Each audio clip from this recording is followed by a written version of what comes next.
He's Tony, I'm Mike, and we are here for week 1 of the Action Bowl.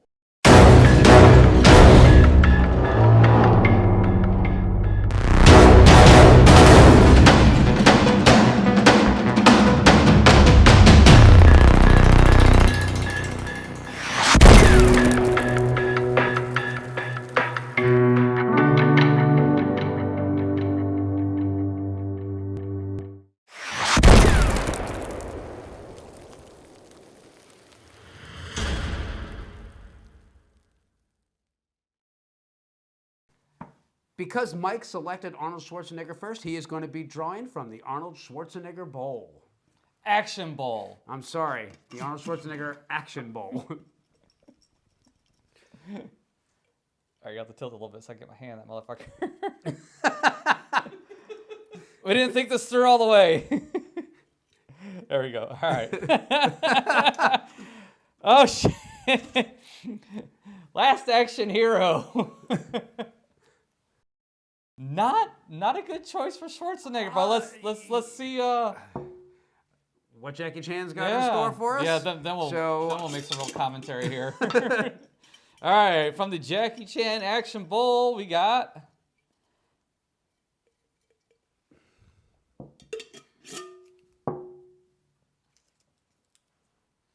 The Spy Next Door.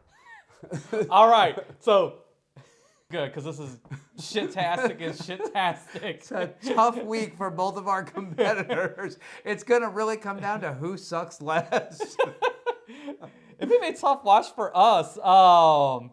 The Spy Next Door, doesn't it have Jennifer Love Hewitt in that? I think so, and if I'm not mistaken, it was a Nickelodeon film or like one of the big kids network that they decided that they were going to get in on the Jackie Chan train and try to do that. But it's not like Arnold fared much better. Last Action Hero, I've heard referred to as Last Action Zero. So it's going to be an entertaining watch.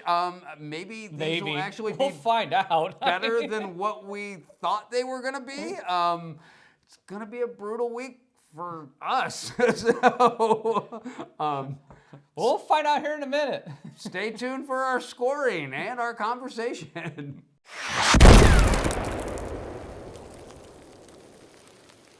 It was a grueling week for our competitors and not a lot of fun for us. 2 action films that were as entertaining as dentistry. You know what? Let's get into the Last Action Hero. Yeah. I actually didn't mind Last Action Hero. I didn't love it, but I didn't hate it. It wasn't near as bad as I remember it being. I mean, it's still like it's not as best by any stretch of the imagination, but it was like awful. I semi-enjoyed myself. I found it overlong. It was way too long. It's about half hour too long. Yeah, I found it excruciatingly boring. And I'm not. Here's the thing. This film has such a pedigree. The script is co-written by Shane Black. It is directed by John McTiernan. John McTiernan, Die Hard, Predator. This man knows how to make action films. What he doesn't know how to make is action comedies. And this film has some of the worst humor that I had seen up to this point. My problem with it is that the action is too overdone. I know it's supposed to be like a parody, but it's like a half a step too far. If they dialed it back just a bit, it would have been much more enjoyable. Because an action movie as it is overdone and all that stuff. But when you times it by 2 or times it by 3 in some cases, it's too much. And we get it. Okay, it's supposed to be over stylized, but this is way over stylized. Like they dialed it back, it would have been a much more enjoyable film. There was some clever stuff in here, though. Very much, the hitman for the main mob boss guy with the glass eye, he was constantly changing the design of it. That was great. It was a lot of fun. It was entertaining to actually pay attention to his eye to see what was going to pop up in that eyeball next. So I did enjoy that part. I did enjoy the background stuff. If you quit paying attention to the foreground, just like when he's driving down the road and you see the bad guy's car go flying off, that stuff was entertaining to me. It was so low-key and subtle and completely not acknowledged. The kid, however, the main character of the film, was super annoying. And the other thing was that they spent way too much time on him. These are I don't think so. These are master craftsmen. They really could have trimmed down a lot. Yes, they could have a lot. And the film would have benefited for it. I think it's a miscast. I didn't mind him, but there could have been somebody better in his place. Yeah. I don't disagree with that either. Has he done anything before or since this? I don't know. I didn't bother to look up who the kid was. I'm not even gonna bother throwing it up here. Nope, not doing it. But, doesn't matter. But 2 hours and 30 some odd minutes. No, it wasn't that long. It was like 2:10, 2:15. Either way, it was still a half hour too long. Yeah, and the other thing was that you have the whole first act where the kid goes into the film, and so you have all this over-the-top action going on, and then finally you get to the real meat and potatoes of the film where they come back to the real world, and Arnold Schwarzenegger's character is actually there. And then the other thing, and this is kind of a huge mistake, was that you then have him meeting his real-life self. At the movie premiere. You knew it was going to happen. It almost had to. There's no way of getting around that one, I don't think. But at least they didn't do it for too terribly long. They kept it very short and very brief. Yeah. Where some people probably would have had them like team up for the rest of the movie, which really would have been bad. I will say for the idea, it's meta. It's like one of the first films I could think of that I could actually refer to as meta. That it's self-aware. That it's making fun of all the genre tropes. I having never seen it before now, I don't know if it just hasn't held up very well or if it's just like extremely dated at this point. I don't know how to. Well, it didn't do that well in the box office. It was a flop for them. Yeah. So I think everything that we're probably saying now was probably said back then in 1990, whenever this came out. Yeah. Which I'll throw up here because I don't remember. I was going to say, if I remember correctly, this was when Arnold Schwarzenegger had just turned 40. I don't know, but this is like at its peak. Yeah. Because Terminator 2 had just came out like a year or two prior to that, and so like this is like the beginning of the end. Like this is the crest. Yeah, this is him going down. This is right off the edge of the cliff. So let's talk scores on this one, because this is the Action Bowl, and what it really all boils down to here is ugly, hard, cold numbers and the score at the end of the day. Go ahead. So on my score sheet, I have Last Action Hero. I scored the plot as a 3. It was an interesting idea, I'm sure, back in its day before the internet was a thing.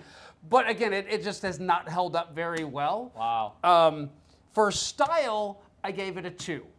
Good grief, this is John McTiernan. The name alone should garner at least a 4 or 5. I'm not going to tell you that I'm not being unnecessarily harsh. Too. All right, go ahead. Give me your last score. And my last score is for the fun factor. And the fun factor, I gave this a 2 because this movie was excruciating to get through. There was literally a point in the movie where I was pausing to go to the restroom, and I stopped the movie, and I looked, and I said, holy shit, there's still 50 minutes of this left?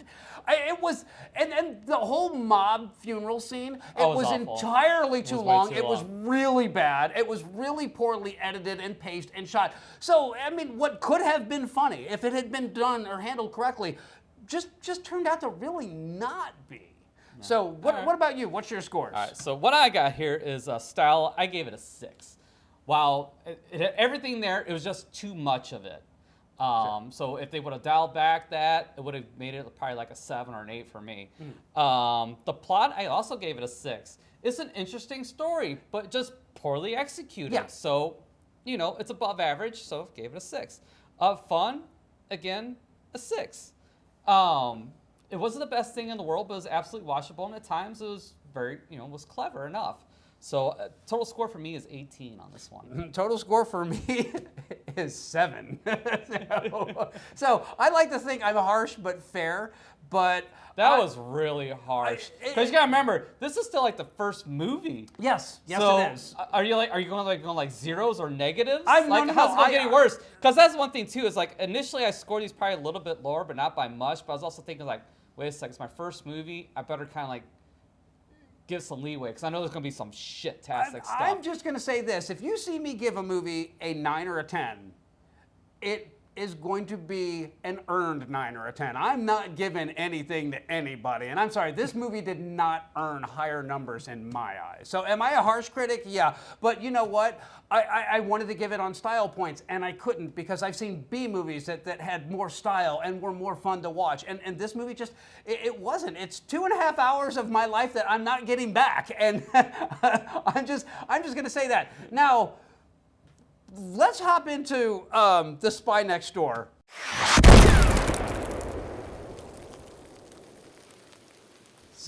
So, up to our competitor, Jackie Chan, who I think I initially titled this as Power Over Grace, or something like that. I was much more clever a week ago.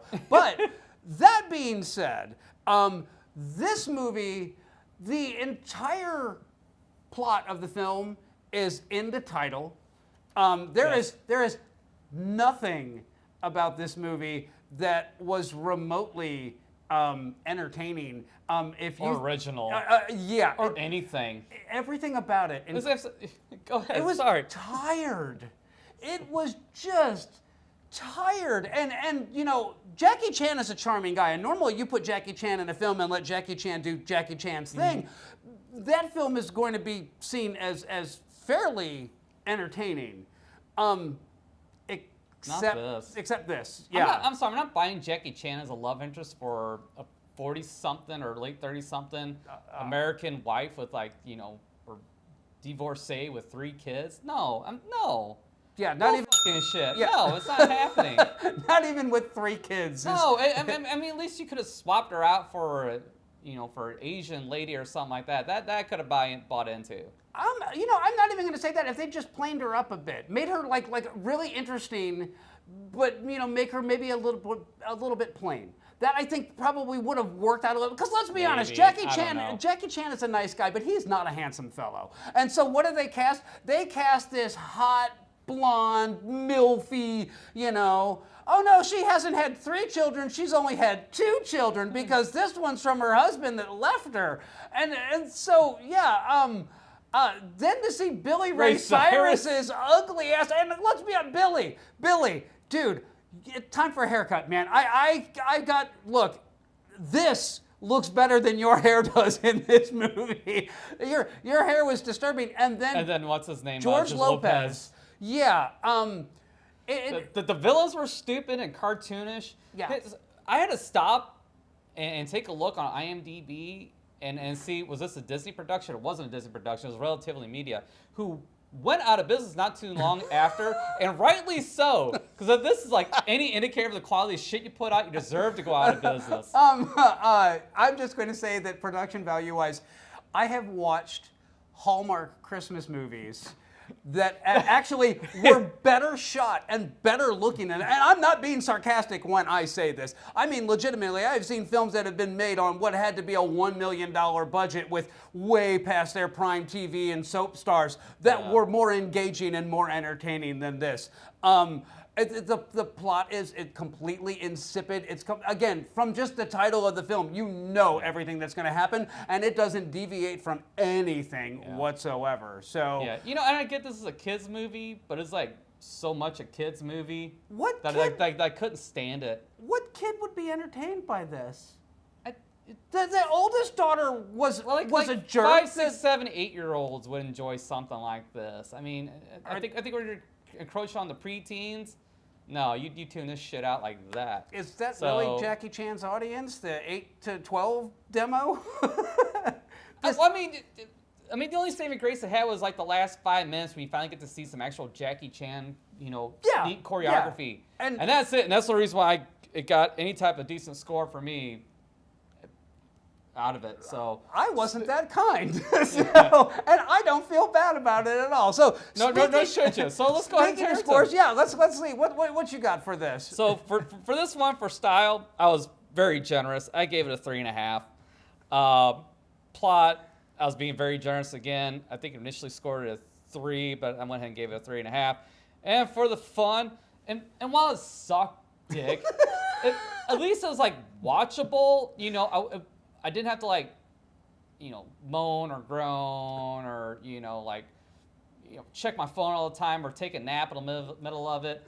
So I did give it a 5, which is these are all very extremely generous. I'm extremely saying generous.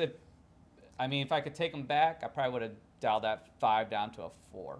But again, the Jackie Chan isms at the end caught me, so they got the benefit there. So the money shot is what sold you on this one. Total score 12 for me. You are being extremely generous. I was. I'm going to say that right now. But I know we're going to see worse than this. We're going to see worse than this because this was, at least for me, it was watchable. This made Last Action Hero seem short by comparison. And this was a 90-minute film. And it was every bit as tedious to get through. I mean, like, seriously, I would have rather alphabetized the cans in my cupboard than watch this again. This was honestly, I know we picked Too Good, Too Bad, but holy shit, I cannot imagine a worse Jackie Chan film than this. I hope he got a big paycheck because that's all he got out of this. That and some damage to his reputation. To get to the numbers on this one, for the plot, I scored it a 1. If your plot can be summed up in the title, it's a 1. For style, I gave it a 2.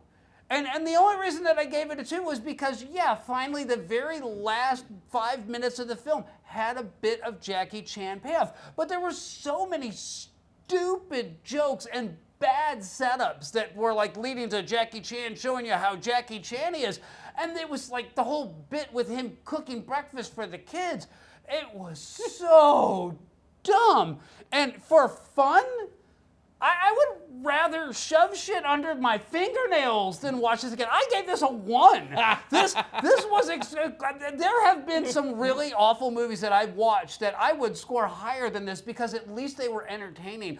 I hated everything about this movie. My score for this one, if you thought my score for Last Action Hero, my 7 was mean, this gets a 4 combined for everything.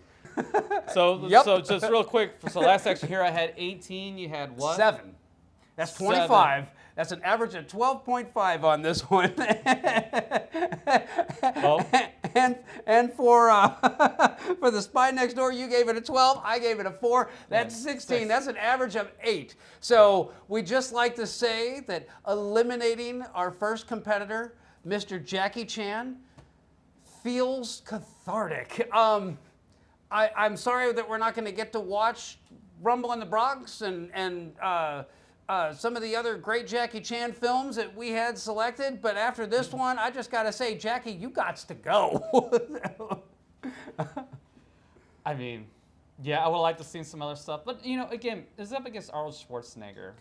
It was a fair match. It was legitimately a fair match. We even if we had pulled one of Arnold's best and one of Jackie Chan's best, it still would have been a fairly close match. They both pulled bad. They both got crap movies this week, and they both earned what they have coming. Arnold gets to move on. But here's the other thing, too. If it had been Jean-Claude Van Damme against Schwarzenegger, and this had been this Schwarzenegger film, Jean-Claude would have knocked him out of the game, I think, at this point, if it had been one of Jean-Claude's better films, like Kickboxer, just on fun factor alone. Oh, easy. But then again, even in one of Jean-Claude Van Damme's quote-unquote bad movies, probably would have put up a better fight than this. Yeah, you're not wrong. Yeah.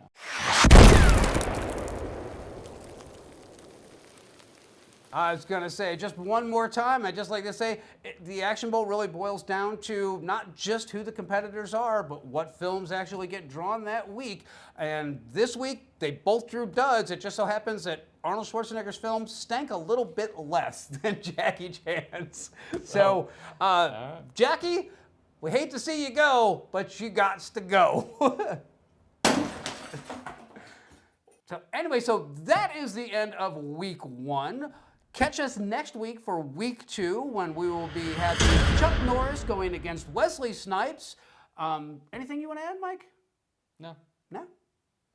For Tony and Mike's The Action Bowl, we will see you next week.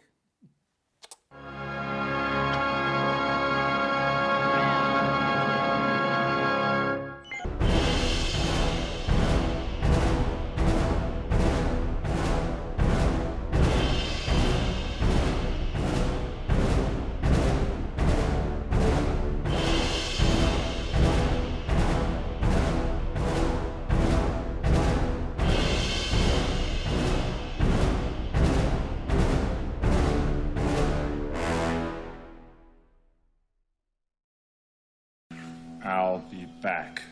Ha! You did not gonna say that, did you?